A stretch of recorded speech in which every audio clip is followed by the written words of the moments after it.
오늘은 함께 기도하기라는 말씀의 제목을 가지고 함께 은혜를 나누고자 합니다. 여러분, 앞으로 경제가 어떻게 될지를 예측하는 일은요, 정부나 기업의 입장에서는 굉장히 중요한 일입니다. 그래서 경제학에서는 이를 예측하기 위한 많은 분석들이 있는데, 그 중에 하나가 뭐냐면 소비자 심리지수입니다. 이 소비자 심리지수는요, 현재 생활 형편과 생활 형편 전망, 가계 수입 전망, 소비 지출 전망, 현재 경기 판단, 향후 경기 전망 등 6개의 중요 개별 지수를 표준화해서 합성한 지수로서요, 소비자의 경제에 대한 전반적인 인식을 종합적으로 판단합니다. 항상 공부를 해보면 이렇게 정의가 어렵습니다. 무슨 말 하는지 이해되세요, 지금? 쉽게 말씀드리면 우리는 뭐 이거 어떻게 계산하는지 알 필요 없습니다. 그 결과만 보면 됩니다. 소비자 심리지수가 100이 기준입니다. 그래서 100보다 소비자 심리지수가 크다라는 얘기는 앞으로 경제 상황이 좀 좋아져서 소비자들이 이 소비를 증가할 것으로 예상이 된다라는 그 지표이고요. 반면에 100보다 낮다고 한다면요, 이거는 앞으로 경기가 비관적이어서 소비를 줄일 것으로 많은 사람들이 예상하고 있다는 얘기입니다. 여러분, 경제는 심리다라는 말이 있습니다. 경제 주체들의 경기 인식이요, 실제 경기에 영향을 미친다라는 말입니다. 여러분, 심리학을 경제학에 접목한 공로로 노벨 경제학상을 받은 카너먼 교수는요, 경제 정책의 효과를 거두려면 심리부터 잘 관리해야 한다라고 그렇게 주장했습니다. 경제를 움직이는 건 사람이지만 사람을 움직이는 건 심리라는 겁니다. 경제 위기를 뜻하는 공황도요, 원래는 경제와 관련 없는 공포와 두려움을 뜻하는 심리학 용어였습니다. 심리가 경제에 미치는 영향, 이건 굉장히 큽니다. 그런데 이 심리는요, 경제에만 영향을 미치는 것이 아니라 우리의 인생에도 큰 영향을 미칩니다. 우리가 살면서 난 못해요 라는 순간 우리는요, 할 수 있는 일도 못하게 됩니다. 반면에요, 한번 해보지요 라는 도전의 마음을 먹으면요, 기대한 것 이상의 일을 해낼 수 있는 것이 사람의 마음입니다. 그래서 인생은 마음먹기에 달렸다라고 그렇게 말하기도 합니다. 여러분, 다윗이 거인 골리앗을 이길 수 있었던 승리의 시작은요, 다윗의 담대한 마음입니다. 거인 골리앗 앞에서 이스라엘의 모든 군사들이 주눅이 들어서 싸워볼 엄두조차 내지 못할 때 다윗은요, 골리앗이 하나님을 모욕하는 말을 듣고는 참을 수가 없어서 자신이 나가서 싸우겠다고 합니다. 근데 아무리 그래도 다윗은 어린 소년에 불과했습니다. 누가 봐도 이건 상대가 안 되는 싸움입니다. 하지만 다윗은 사무엘상 17장 45절에서 이렇게 선포합니다. 다윗이 블레셋 사람에게 이르되 너는 칼과 창과 단창으로 내게 오거니와 나는 만군의 여호와의 이름 곧 네가 모욕하는 이스라엘 군대에 하나님의 이름으로 내게 가노라. 다윗은 하나님을 믿는 담대한 믿음으로 이 싸움에 임합니다. 근데 중요한 건 다윗의 믿음은요, 하나님이 알아서 다 해줄 것이다라는 식의 무대뽀가 아니었습니다. 여러분, 믿음은 지혜입니다. 그리고 믿음의 사람은요, 전략적입니다. 하나님을 믿는 믿음 안에서 내가 해야 할 최선을 다합니다. 다윗은 하나님께서 자신에게 주신 물맷돌 던지는 능력으로요, 골리앗과 전략적으로 싸웁니다. 그리고 승리합니다. 뱀처럼 지혜롭고 비둘기처럼 순결하라는 이 예수님의 말씀을 아마 가장 멋지게 실천한 사람이 아마 다윗이 아닐까라는 생각이 듭니다. 우리 인생의 모든 시작은 여러분 마음에서부터입니다. 어떤 마음을 먹느냐에 따라서 성공과 실패가 결정이 됩니다. 이집트를 나와서 광야를 지나는 이스라엘 백성들 앞에 수많은 난관들이 있습니다. 홍해, 마라, 신광야, 르비딤을 거치면서 이스라엘은요, 물과 양식으로 인해서 큰 어려움을 겪었습니다. 그런데 여러분, 이런 것들은 가만히 보면 자연과의 싸움이었습니다. 그런데 르비딤에 이르러서 이스라엘은 또 다른 싸움을 벌입니다. 아말렉 족속과 전쟁을 벌입니다. 이스라엘은요, 이 전쟁을 시작으로 본격적으로 주변 부족들과의 전쟁을 벌이게 됩니다. 이집트에서 400년 동안 이스라엘은 전쟁을 경험하지 못했습니다. 그런데 이스라엘이 전쟁을 벌여야 합니다. 여러분, 생각해 보시면 상식적으로 가장 큰 문제가 무엇일까요? 어떻게 전쟁을 해야 할지를 아는 사람이 이스라엘에는 한 명도 없습니다. 아는 사람이 없으니 당연히 무기도요, 변변치 않았을 겁니다. 이런 상황들을 돌아보면 자연스럽게 모두가 무슨 의구심이 들까요? 우리가 이 전쟁에서 이길 수 있을까? 사실 이런 의구심이 들면 그 의구심은 또 뭘로 이어질까요? 우리는 싸워봤자 안 될 거야 하며 포기하는 좌절로 이어질 것입니다. 그런데 뜻밖에도 이제까지 형편없는 모습을 보였던 이스라엘이요, 아말렉과의 전쟁 앞에서는 영적으로 깨어있는 모습을 보여줍니다. 모세는 여호수아에게 군사를 이끌고 나가서 싸울 것을 명합니다. 그리고 자신은 하나님의 지팡이를 손에 잡고 산꼭대기에 서서 기도할 것이라고 합니다. 여기서 사실 여호수아의 믿음이 정말 돋보입니다. 여러분, 내가 여호수아라면 모세가 기도해 줄 테니까 나가 싸우라고 한다면 그 말을 믿고 나가 싸우시겠습니까? 모세는 나하고 너무 먼 사람이니까 잘 안 하다 하시겠지만 이렇게 말씀드렸어요. 제가 여러분을 위해서 기도할 테니까 여러분은 나가 싸우십시오. 저는 기도하겠습니다. 그럼 뭐라고 하시겠습니까? 네가 가라 하와이처럼 목사님 나가 싸우지 왜 나보고 나가 싸우라고 합니까? 안 하시겠습니까? 여러분, 여기서 중요한 것이 있습니다. 여러분은 기도의 힘을 얼마나 믿으십니까? 여러분, 기도가 정말 파워가 있다고 믿으세요? 기도가 정말 능력이 있다고 믿으십니까? 여러분, 기도는요, 하나님의 힘을 얻는 시간입니다. 기도는 삶 속에서 무엇과도 비교할 수 없는 강력한 관계, 즉 하나님과의 긴밀한 만남을 만들어주는 토대입니다. 여러분, 성경에 나오는 믿음의 사람들은요, 모두 기도를 통해서요, 치유와 성장과 하나님의 역사를 경험하였습니다. 여러분, 기도를 통해서 마음을 절망케 하는 위기의 상황을 가장 극적으로 이겨낸 사람을 꼽으라고 한다면 아마 단연 야곱이 아닐까 하는 생각이 듭니다. 수없는 인생의 위기의 상황에서 사실 보통의 사람이라고 한다면 마음이 먼저 무너졌을 텐데 야곱은 그때마다 하나님께 간절히 기도합니다. 그리고 그 기도가 야곱에게 담대한 마음을 주어서요, 위기를 당당하게 이겨낼 수 있는 힘을 주었습니다. 철없을 때는 세상 다 내 능력으로 사는 것 같지만 살다 보면 어떻습니까? 우리의 능력으로는 감당할 수 없는 문제들이 정말 수도 없이 많습니다. 하지만 여러분, 중요한 것이 있습니다. 우리는 할 수 없는 일이 너무 많지만 하나님께는 능치 못할 일이 없다라는 것입니다. 믿음이라는 것은요, 내 힘으로 사는 것이 아니라 하나님의 능력을 힘입어 사는 것입니다. 그런데 우리가 하나님의 능력을 힘입어 살기 위해서 꼭 필요한 것, 꼭 해야 할 것, 그게 뭐냐면 바로 기도입니다. 여러분, 여호수아는 기도의 힘을 아는 사람이었습니다. 그렇기 때문에 그 열악한 상황에서도 모세의 명령에 바로 순종해서 나가 싸울 수 있었습니다. 그런데 오늘 전투 과정을 보면 정말 장난 같은 상황이 발생합니다. 모세가 손을 들어 기도하면 이스라엘이 이기고요, 손을 내리면 아말렉이 이기는 것입니다. 여러분, 이게 무슨 의미라는 생각이 드십니까? 하나님이 지금 목숨을 건 전쟁터에서 사람 목숨 갖고 장난하시나라고 어떻게 보면 삐딱하게 보면 그렇게 따질 만도 한 상황입니다. 왜 그럴까요? 하나님께서 특별한 의미가 있겠지요. 그것은요, 지금 이 전쟁은 이스라엘의 능력이 아니라요, 하나님께서 전적으로 주관하고 계시다는 것을 보여주기 위함이었다는 겁니다. 싸움의 승패가 군사력에 달린 것이 아니라 어디에 달려 있다고요? 기도에 달려 있다는 것을 이스라엘로 하여금 보고 배우고 경험하게 하시기 위함이라는 겁니다.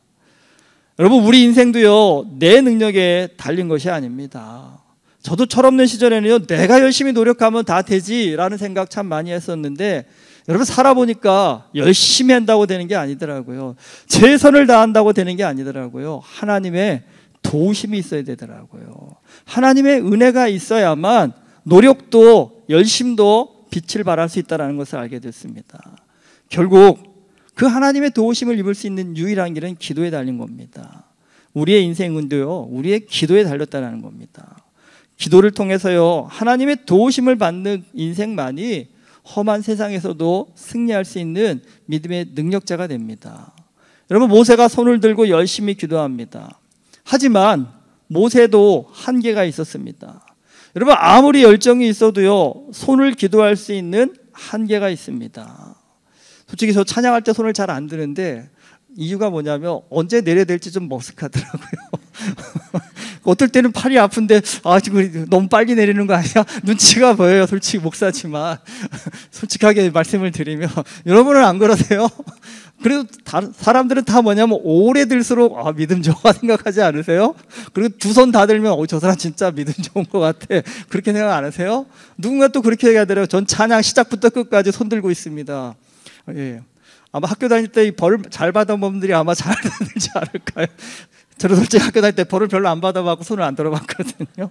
근데 여러분 물론 열정이 있는 만큼 높이 들 수 있겠지요. 하지만 아무리 열정이 있다고 해도 여러분 24시간 들고 계실 수 있으세요? 1박 2일 동안 3박 4일 동안 일주일 동안 들고 계실 수 있겠습니까? 사람은 아무리 열정이 있어도요 한계가 있습니다. 모세에게도 그 한계가 다가왔습니다. 이 한계 상황을 타개하기 위해서요 아론과 훌이 함께합니다. 그들이 모세의 양옆에서요 모세의 손을 붙들어 올려줍니다. 그 덕에요 모세의 손이 해가 지도록 내려오지 않았다고 했습니다. 여러분 여기서 내려오지 않았다라고 번역된 히브리어가 뭐냐면 에무나입니다. 에무나. 이 에무나라는 단어의 뜻이 뭐냐면 신실함, 성실함, 버티다의 의미를 갖고 있습니다. 근데 이 에무나가 쓰여진 성경의 또 다른 대표적인 구절이 어디냐면 하박국 2장 4절입니다. 이 말씀입니다. 보라 그의 마음은 교만하며 그 속에 정직하지 못하나 의인은 그의 믿음으로 말미암아 살리라. 많이 들어보셨죠? 여기서 의인은 믿음으로 말미암아 살리라 해서 이 믿음이 에무나라는 단어입니다. 여러분 결국 이 말씀 가만히 유추해 보시면 의인은 뭘로 산다고요? 믿음으로 산다는데 믿음은 뭐라고요? 신실함이라는 겁니다. 믿음은 뭐라고요? 버티는 걸 하시는 겁니다. 그러니까 의인은 신실함으로 의인은 버팀으로 말미암아 산다라는 겁니다. 믿음은 다른 것이 아닙니다. 하나님의 신실하심을 바라보면서 버티는 겁니다. 견디는 것입니다. 근데 여러분 우리 주변에서도 한번 잘 돌아보십시오. 인생을 돌아보면 버티는 사람이요 결국 승리합니다. 당장은 힘들어 보여도 아무리 힘든 상황이라도 버티면 결국에는 여러분 좋은 날이 옵니다. 여러분도 삶 가운데 경험하셨을 겁니다. 힘들어 죽겠어 못하겠어 그런데 하루하루 버티다 보니까 어느 날부터요 상황이 변화되어지는 그런 경험들을 다 해보셨을 겁니다. 여러분 버티는 자가 능력 있는 자입니다. 버티는 자가 믿음 있는 사람입니다.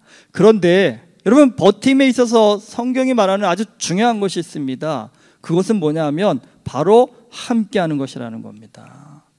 여호수아 혼자 싸울 수는 없습니다. 함께 싸워야 합니다.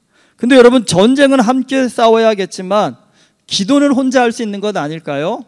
그렇게 생각하시나요? 아닙니다, 여러분. 여러분 모세가 혼자 기도했다고 한다면 이 전쟁에서 승리할 수 없었습니다. 아론과 훌이 함께 기도했기 때문에 모세가 기도를 멈추지 않을 수 있었습니다. 여러분 참된 믿음이라는 것은요 혼자 버티는 것이 아니라 함께 버티는 겁니다.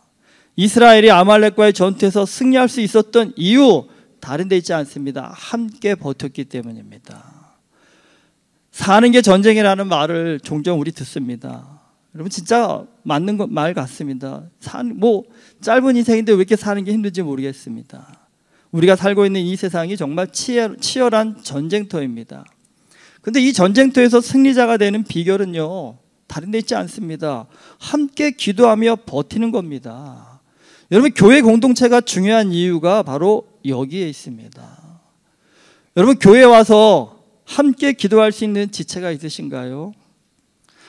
다 와서 얼굴 보고 잘 지내셨어요 인사는 하시겠지만 정말 여러분 내 삶의 현장에서 내가 너무나 치열하게 싸워야 할 때 내가 너무나 힘들어할 때 누군가를 떠올리며 함께 기도해야겠다라는 마음이 드는 그런 믿음의 지체가 있으시나요? 여러분 모세의 기도가 멈추지 않도록 옆에서 함께 손을 붙들어준 아론과 훌처럼요 나의 기도가 멈추지 않도록 함께 기도해 줄 수 있는 나의 아론과 훌이 옆에 있어야 합니다. 떠올려 보십시오. 머릿속에 떠올려지시나요? 힘들고 어려울 때 정말 부담 없이 전화해서 만나서 나를 위해 기도해 달라고 할 수 있는 그런 기도의 동역자가 있으십니까? 여러분, 기도의 동역자가 있어야 승리하는 삶을 살 수 있습니다. 그럼 여러분, 기도의 동역자는 어디에서 만날 수 있을까요? 술집 가서 기도의 동역자 만날 수 없습니다. 산에 가야 꿩을 잡고요, 바다에 가야 고기를 잡는다는 속담이 있습니다. 여러분, 기도해야 기도의 사람을 만나고요, 예배를 드려야 예배의 사람을 만날 수 있습니다. 이 아말렉과의 전쟁에서 얻은 승리는 여러분, 우연히 얻은 승리가 아닙니다. 모세, 여호수아, 아론, 훌이요, 함께 기도하며 살아온 세월의 결과물이라는 겁니다. 오늘 내가 하는 기도가요, 내일의 나를 결정합니다. 오늘 내가 누구와 함께 기도하느냐가 내일의 나의 능력을 만듭니다. 밥 먹고 대화하며 그냥 친한 친구가 아니라 마음을 모아 기도할 수 있는 믿음의 동역자를 만나야만 우리의 삶이 능력 있는 삶이 되고 승리하는 삶이 됩니다. 여러분, 그러기 위해서 우리가 해야 할 가장 필요한 것이 뭐일까요? 여러분, 최선을 다해서요, 기도의 자리에 나와 함께 기도할 수 있는 믿음의 훈련을 하셔야 됩니다. 여러분, 하나님이 예배하신 승리의 자리까지 우리는 홀로 기도하며 나갈 수가 없습니다. 왜 그럴 것 같으세요?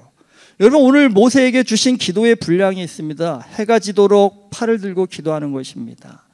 여러분, 생각만큼 우리가 우리의 삶을 승리까지 이끌어가기 위해서 하나님께서 요구하시는 기도의 분량이 있는데요, 그 분량이 혼자서는 감당할 수 없을 만큼 솔직히 많은 것입니다. 큰 것입니다. 이건 혼자 감당할 수 있는 것이 아니라요, 함께 기도해야 감당할 수 있는 것입니다. 부모님이 돌아가신 지 이제 4년이 돼가는데 제일 아쉬운 마음이 뭐냐 하면, 이 세상에서 저를 위해서 제일 많이 기도해 주시는 분, 제일 간절히 기도해 주시는 분이 누굴까요? 아버지, 어머니셨겠죠. 예. 뭐 저는 느낍니다. 아버지는 정말 새벽 예배를 빠지지 않는 이유가 아들을 위해서 기도하시기 위해서, 자녀들을 위해 기도하기 위해서 나가시는 거거든요. 근데 솔직히 저는 좀 돌아가시고 나니까 이제 4년쯤 되니까 제가 좀 힘듭니다. 느끼는 바가 뭐냐면, 아버지가 기도한 만큼 제가 기도 못하고 있는 것 같습니다. 아버지의 기도의 분량만큼 제가 못 채우고 있다는 느낌을 받습니다. 여러분, 근데 지금까지 제가 살아온 힘이 뭘까? 그 부모님의 기도가 있었기 때문에 살 수 있었구나라는 것을 이 세월이 지날수록 더 느끼고 간절하게 깨닫게 되더라고요. 여러분, 그만큼 기도는 중요한 것입니다. 그만큼 함께 기도하는 것, 그만큼 우리의 삶에 능력 있고 필요한 것입니다. 여러분, 교회가 뭐 밥 먹기 좋고 뭐 사업하기 좋고 비즈니스하기 좋고 그래서 막 큰 교회 간다고 하시는데 그게 중요한 것이 아닙니다. 여러분, 그 교회 가서 정말 함께 손잡고 눈물을 흘리며 기도해 줄 수 있는 기도의 동역자가 있느냐가 여러분, 교회 다니는 가장 큰 의미이고 가장 큰 힘이십니다. 여러분, 교회 나오셔서 함께 기도할 수 있는 지체가 없다 한다면 지금 우리는 신앙생활의 절반도 제대로 못하고 계신 겁니다. 그리고 나는 하나님께서 내게 주시고자 하는 그 축복을 받기까지 내가 채워야 될 기도의 분량을 못 채워가고 있다는 뜻입니다. 여러분, 하나님께서 요구하시는 기도의 분량은 혼자서 못 채웁니다. 함께 기도해야만 채울 수 있는 것입니다. 그렇기 때문에 여러분, 다른 지체가 중요한 이유가 그겁니다. 내가 할 수 없는 부분을 그 사람이 채워줘야 되고요, 그 사람이 할 수 없는 부분을 내가 채워줘야 되기 때문입니다. 저는 은혜교회가 뭐 더 사람 많아지고 돈 많아지는 교회 되는 거, 건물 크게 짓는 교회 되는 거 원치 않습니다. 저는 은혜교회가 함께 기도할 수 있는 정말 믿음의 공동체가 될 수 있기를 소망합니다. 우리가 힘들어서 더 이상 기도할 수 없어요 할 때에 내 옆에 아론과 훌이 있어갖고 내가 너를 위해서 기도해 줄게 하며 내 기도의 손을 붙들어 올려줄 수 있는 그런 기도의 공동체가 될 때에 우리는 아마 가장 축복받은 하나님의 사람이 될 줄 믿습니다. 여러분, 홀로 기도해도 되지, 이 잘못된 생각이십니다. 홀로 기도해가지고 하나님께서 요구하시는 기도의 분량을 채울 수 있는 사람은 세상 가운데 없습니다. 모세도 못했는데 건방지게 난 모세보다 잘할 수 있다 얘기하면 안 되는 거잖아요. 우리 모세만 못하시잖아요. 솔직히 모세만큼 훨씬 못하고 있지 않습니까? 그렇다 한다면 여러분, 모세는 아론과 훌 두 사람의 도움을 받았다 한다면 우리는요, 적어도 3명, 4명 그 이상의 사람의 도움을 받아야 됩니다. 은혜교회 성도님들이 홀로 기도하지 않고요, 함께 기도할 수 있는 하나님의 사람 되실 수 있기를 주님의 이름으로 축복합니다. 여러분, 그렇게 함께 기도할 수 있는 사람이 되신다 한다면 우리의 삶을 괴롭히는 아말렉과의 전쟁에서도 우리 모두 승리할 수 있는 믿음의 사람이 될 줄 믿습니다. 여러분, 은혜교회 우리 모든 성도님들이 함께 기도하는 기도의 동역자가 되어서 우리 각자의 삶의 전투에서 정말 하나님의 능력을 힘입어서 승리할 수 있는 그런 믿음의 사람, 하나님의 사람 될 수 있기를 주님의 이름으로 축원합니다. 기도하시겠습니다. 하나님을 믿고 산다라는 것, 그건 우리가 생각하고 상상할 수 없는 놀라운 능력이고 권세입니다. 그런데 그 능력과 권세를 부여받기 위해서 우리에게 요구되어지는 기도의 분량이 있습니다. 그런데 하나님, 그 분량은 내 힘만으로 채울 수 없습니다. 함께 기도할 때 채울 수 있는 분량임을 고백합니다. 하나님, 은혜교회 공동체가 기도를 함께 할 수 있는 하나님의 공동체가 되게 하여 주시옵소서. 함께 마음을 모으고 함께 손을 잡아서 서로의 기도의 분량을 채워주어서 우리의 삶의 현장 속에서 믿음으로 모두 다 승리하는 하나님의 자녀들이 되어줄 수 있도록 우리 안에 뜨거운 기도의 열정과 함께 할 수 있는 은혜의 마음을 허락하여 주시옵소서. 예수 그리스도의 이름으로 기도드립니다. 아멘.